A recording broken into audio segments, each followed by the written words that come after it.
Bonjour à tous, Samuel Potvin, directeur construction et signalisation en Estrie Montérégie. On va faire une pause sécurité ensemble aujourd'hui. On va parler de la gestion du bruit, qui est un sujet assez important et plus que d'actualité sur nos chantiers, là. La CNSST, elle a maintenant identifié le risque d'exposition au bruit comme l'un des 5 risques prédominants et c'est ce qui est priorisé dans la planification de la prévention. Donc, ça confirme que c'est un élément important à gérer. Puis, on sait qu'il y a beaucoup de sources de bruit sur nos chantiers. Peu importe les travaux qu'on fait, il y a toujours de la circulation routière, des équipements lourds, l'utilisation d'outils manuels. Plusieurs éléments là, qui peuvent être source de bruit, puis il y a aussi des bruits constants, donc ça peut être difficile sur nos oreilles. Il faut en être conscient, essayer de prendre les mesures qu'il faut pour s'économiser autant que possible. Avant, la norme là, pour un quart de travail était établie à 90 décibels. Ça a été revu à la baisse. Maintenant, c'est 85 décibels pour un quart de travail de 8 heures. J'ai pris en note aussi pour vous d'autres chiffres intéressants, là. On parle de 94 décibels maximum pour une durée d'exposition de 1 heure. Et puis, quand on atteint les 100 décibels, là, c'est 15 minutes maximum. Donc, plus le bruit est fort, évidemment, moins la durée d'exposition possible est longue, là. Donc, il faut être conscient de ça et rester à l'affût. Donc, pour bien récupérer, on doit avoir des saines habitudes de vie, là. On a eu l'année dernière une pause sécurité là, pendant la semaine sécurité sur la fatigue.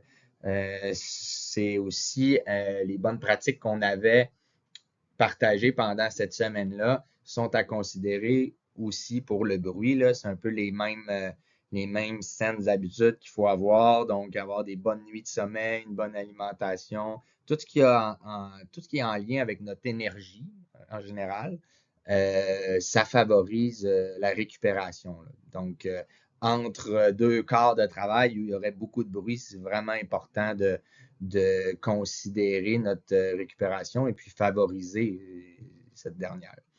Donc, lors des travaux qui impliquent le port de l'habit du signaleur, il faut savoir qu'on ne peut pas porter de protection auditive.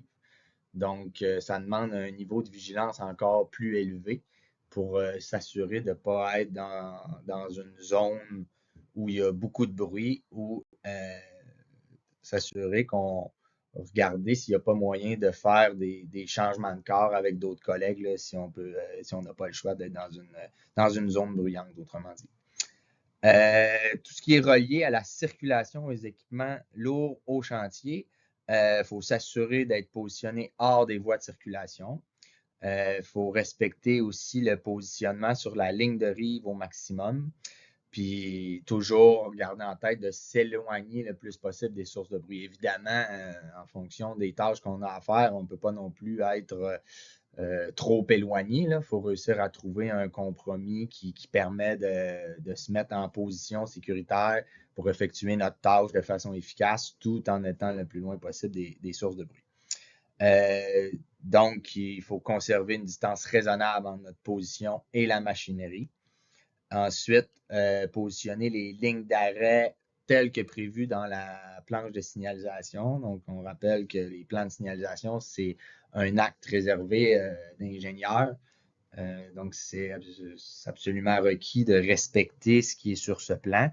Si jamais il y a des modifications à apporter, il faut consulter la personne qui a fait le plan puis le modifier. Ensuite, il faut prioriser une rotation des tâches, comme je disais tantôt. Si on est dans une zone de bruit, essayer d'éviter d'être là un quart de travail complet, là. Donc, comme je disais, on voit que plus le bruit est élevé, rapidement, on ne peut pas être trop longtemps dans la même zone. Donc, si on a un collègue qui est dans une zone moins bruyante, c'est de planifier une rotation avec eux. Une autre bonne pratique serait de ne pas écouter de musique trop forte quand on est dans le véhicule escorte. En fait, la bonne pratique, c'est pas mettre de musique du tout, ni de station de radio qui pourrait aussi nuire à notre vigilance, là. On rappelle qu'on est au travail, là. C'est pas la même chose quand on est dans notre vie personnelle qu'on conduit un véhicule. Là, on est au travail, il faut être 100% vigilant à la tâche qu'on fait. Et puis aussi économiser nos oreilles. Donc, il y a aussi du bruit qui est relié aux outils. Il faut porter des protections auditives lorsque la situation le permet, s'éloigner de la source de bruit dès que possible, utiliser le bon outil pour effectuer la tâche, essayer de minimiser les coûts fer sur fer, là. Entre autres, quand on plante des poteaux de signalisation, ça peut être bruyant. Quand on fait une tâche en tant que telle qui est bruyant, ben, s'assurer de porter des protections auditives. Effectuer une rotation des tâches encore une fois sur ces tâches-là qui peuvent être bruyantes. C'est toujours les mêmes principes qui reviennent, donc essayez de vous rappeler de ces principes-là qui s'appliquent tout le temps, en fait. Donc, ça fait un peu le tour des informations que j'avais à vous partager. De votre côté, vous allez avoir des tâches à compléter. Suite à cette pause, vous pouvez partager avec vos collègues des éléments d'actualité concernant le bruit et votre sécurité, partager des expériences passées, des situations dans lesquelles vous avez été en contact avec le bruit, qu'est-ce que vous avez fait pour réussir à contrôler le bruit, puis vous protéger. C'est toujours bien là, de partager les bonnes pratiques avec des collègues, puis de pouvoir s'inspirer. Ensuite, discuter des risques spécifiques qu'il y a au chantier là, dans lequel vous êtes aujourd'hui, ça peut être bien. Et on vous rappelle que tout bon coup, ce qu'on appelle les proactivités, sont encouragées. Donc, si vous avez des suggestions, n'hésitez pas à les faire. Et si vous avez aussi des situations où il y a eu des quasi-accidents, ce qu'on appelle les OUF, n'hésitez pas à les partager aussi pour permettre à notre équipe de direction d'intervenir. Informer votre supérieur immédiat de ces éléments-là, puis on va assurer le suivi. Merci et puis bonne journée de travail.